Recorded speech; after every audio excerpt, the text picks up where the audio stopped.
Hey there, Ghost. This is Bone Frog coming at you with another video. So today in this specific video, I'm talking about Gear Score and the shop, Maria's shop, which is now the shop that you can access in any bivouac, which is like where I'm at right now. Okay, so my current Gear Score, as you can see, is 36, and I'm not carrying a second primary because I want the realism and the immersion and the aesthetics of carrying only a single primary, and I will carry only a single primary as far as I am able in the game. I have been, like, normally you've probably seen me on the forums, or if you haven't, you can look in my history and see on the forums that I've always said, you can just ignore the gear, you don't have to top it up every time you get a new piece. I'm going to go ahead and say and admit that in this playthrough I have actually been doing that, trying to keep my gear topped up, and it's led to a lot of inventory management that I find less than thrilling.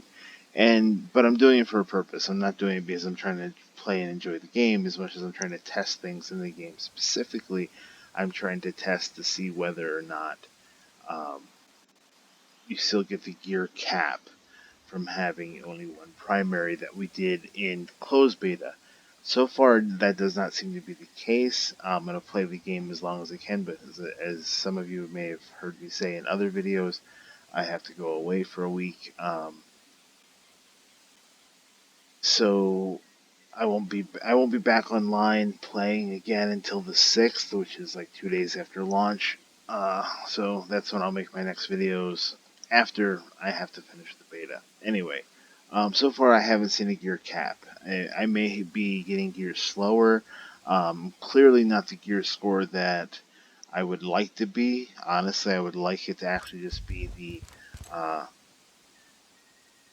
the average of what's equipped there. Okay. So anyway, let's talk about gear score for a minute, because I know gear score is a really controversial topic. You see people blowing up all over the forums that Ubisoft has ruined Ghost Recon. They've turned it into a looter shooter.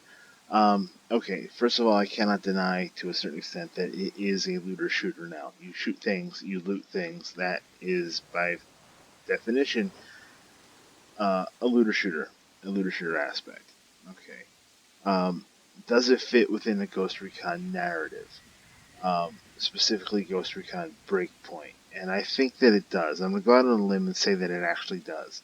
And this is how I've chosen to view it.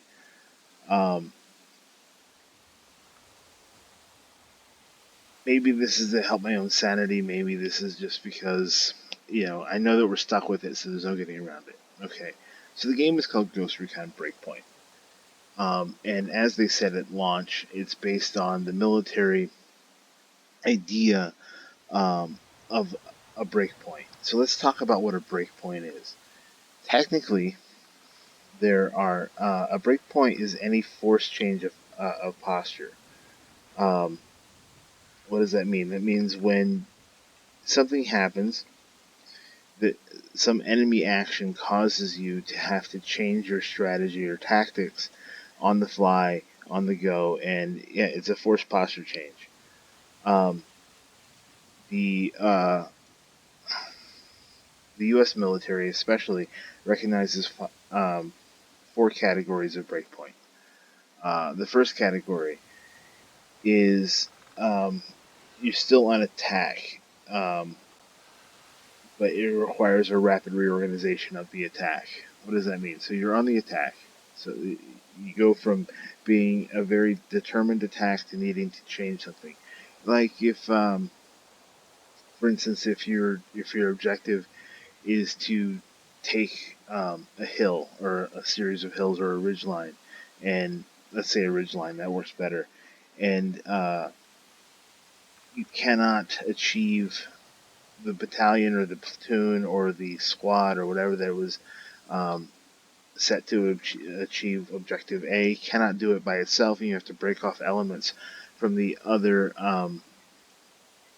units involved in your large scale attack to help them. That is technically a breakpoint. It's a force posture change. Um, okay, so that's the one. The second is from attack to defense. So you go. That's a category 2. So you hit a, you come up on something that you weren't prepared for or cannot handle, and you can no longer be on attack. You're forced to go back onto defense.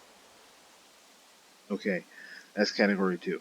Category 3 is you're forced to go from defense to withdrawal. You still have combat effectiveness. You can pull out and still damage the enemy and convince him to break contact with you, but you're no longer able to prosecute the attack at all. You're no longer able to hold a position. You have to fall back. Okay. And then the fourth category is, which is the one that is just up until now they have various other names, um, withdrawal, advancing to the rear, whatever, flanking, um, that they that the various tactics used go by.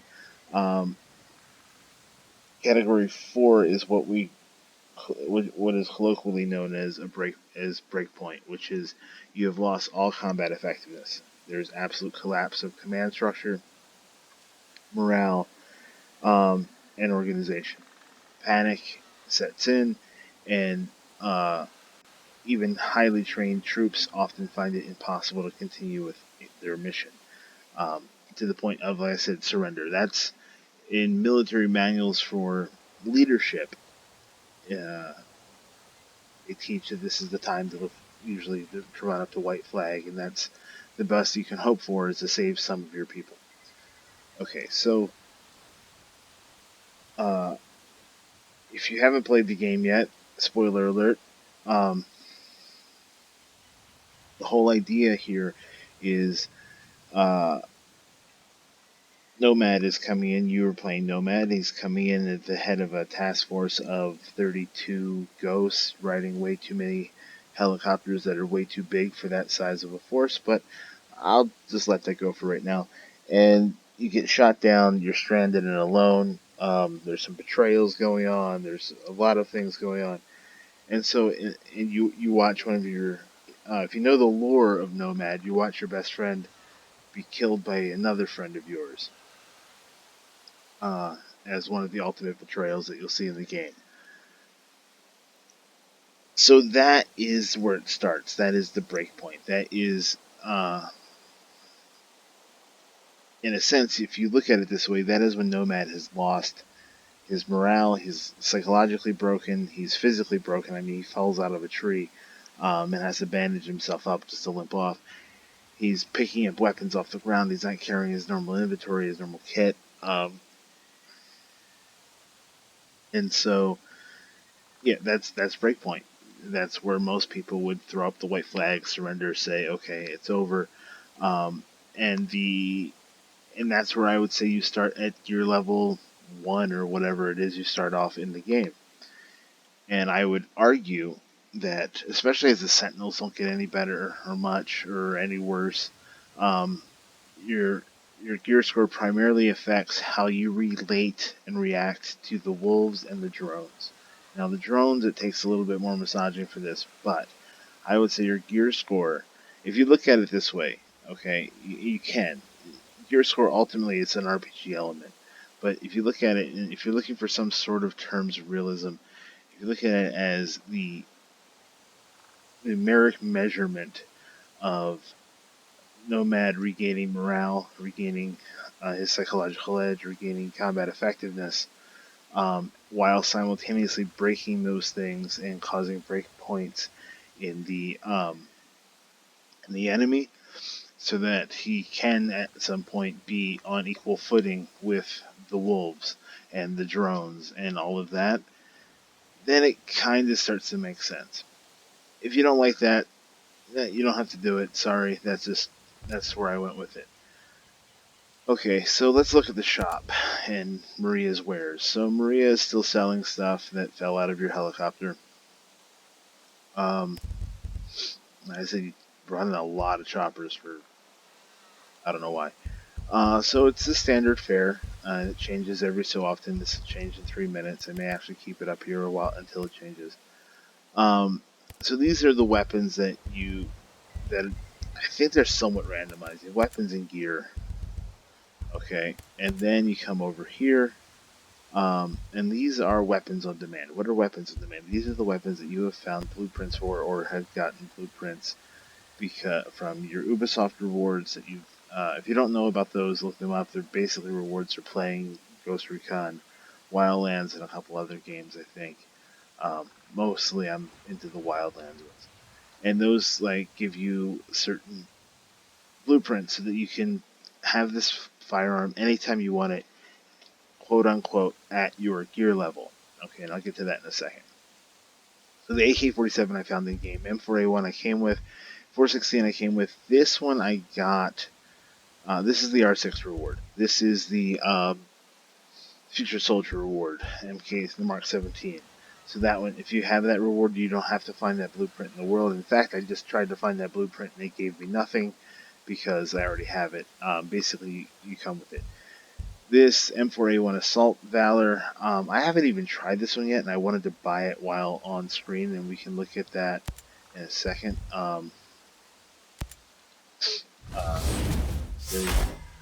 Alright, so that's a level 47. Oh, that one came out level 47. Why did that one have to come out level 47? Okay, so that's level 47 rifle. Come on, baby. Nope, no luck. No joy. Oh, didn't want to exit out of the shop. So weapons on demand. You'll see here, it gives 43, 48. What is that? That is your level range. That rifle, when you buy it, will drop in. So like I just got a 44, 416. If I do this again, I will get a blue this time, 46, 416. Okay, I'll hold on to that one. It's not a 47, but it'll work.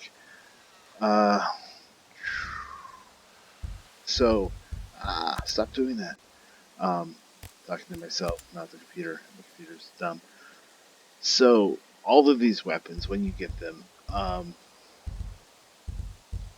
there is still an element of random in your generation of uh,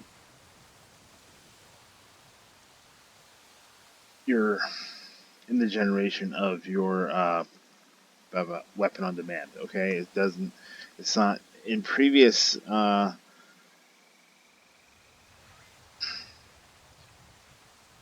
In the closed beta, it just had a single level that it came out at whatever your gear level was, whatever gear you should be getting for your gear level. Now it gives you a range of gear that you should be getting for your gear level, which again, I'm gear level 36 right now, so all the gear drops I'll get will be between 43 and 48. And that's why these rifles drop at that rate. Okay, so you get it anytime you want within your gear level, which will then bring you up to the next tier so you can continue to go up. Alright, so tactics, I think is one of the loadouts, yeah. No, I have to actually exit out of the bivouac. So I wanted to see some, well, let's just do that. Break camp, yes. When? 7:30 in the morning looks good.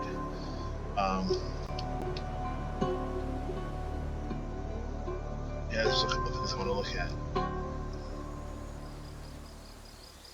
Does that? Okay, I'm gonna put my helmet back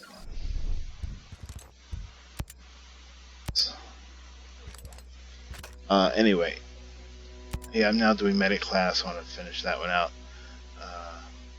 So, one of the pains with this is every time you buy a weapon, you have to edit it in Gunsmith, including paint, which may not be the color you want, and that wasn't what I wanted to do. There we go. Gee, yes, edit in Gunsmith. Put a new Pack 15 on. Put a new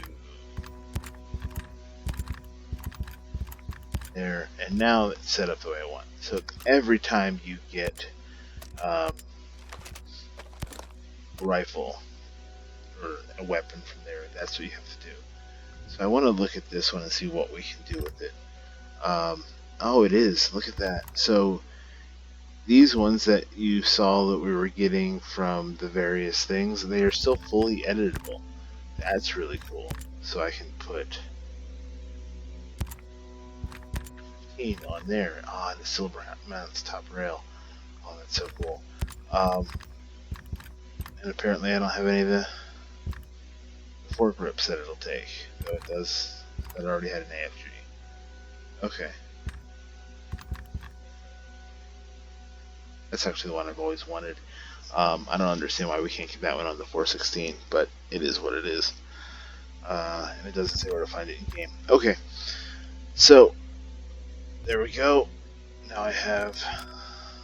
You see, if I load this baby up.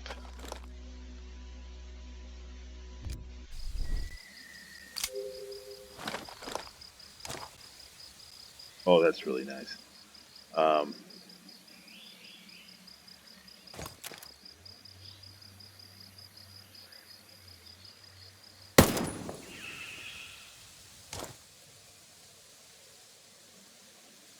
I think they may have even slowed down the muzzle velocity more.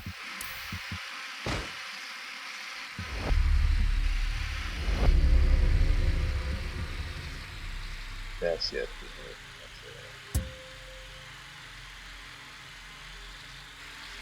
Not there, you see. Okay. I went right.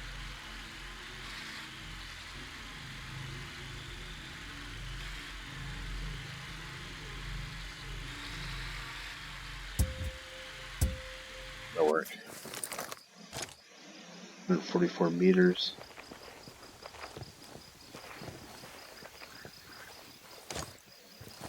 Let me just move forward to 100 meters. There's no suppressor on that, and there isn't.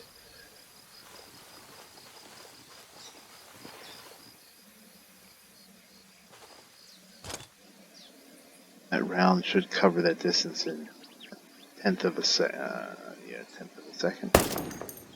Yeah, no. Almost a half a second. Look at that. Okay, I'm gonna actually test all that out, muzzle velocities later, but I can tell you right now that that is a slower than